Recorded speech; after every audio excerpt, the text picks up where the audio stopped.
conference on the 20th of March, Christians in the church were encouraged to wake up to their responsibilities in the public arena. We heard from leaders in politics, law and the church about how the United Kingdom has suffered as Christians have neglected their role in society. If they pray, if they express their views, there will be severe and disproportionate consequences affecting their livelihood and lives. And that's why the Christian Legal Centre's here. We may not be able to sort of make life easy for these people. We got him his job back. But people have got to hold in there. We've got to change the climate, because the climate is what's against Christians. They wouldn't dream of doing that to any other religion, presumably. But it's open season on Christians. Because we don't speak out, we still have a challenge now, whereby if you are to access funding as a Christian for social action projects in your church, they ask you to leave your faith at the door before you come in for the funding. And basically what that does is it just compromises you totally. Now, my God is more than sufficient to provide and to fund his work. I visited Teen Challenge, and I was sad because I had their story, and when I visited them, I said, you guys have 80% success rate of taking people away totally from drugs and alcohol, whereby they don't return at all.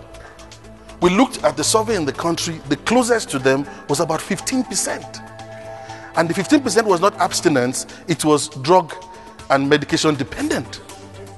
And government actually pulled away their funding because they are Christian. But praise God for those guys. That did not take them under. They trusted God, and the work is still continuing.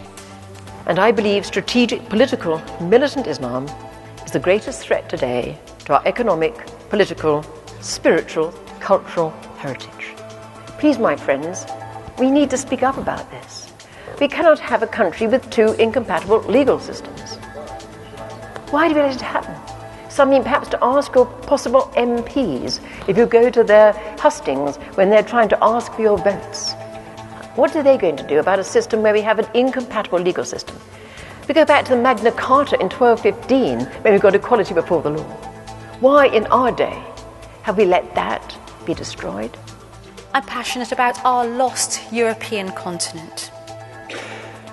As I look at the scene from a global perspective, I believe that Europe is indeed a sick and lost continent. But as we head towards a general election, Great Britain, as Baroness Cox has already said, has lost her soul, abandoned all notion of God at the heart of our political and legal system. How could we have done that? How could we, the church, have allowed that to happen?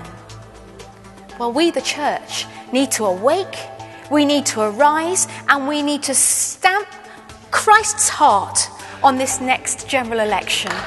This is our task.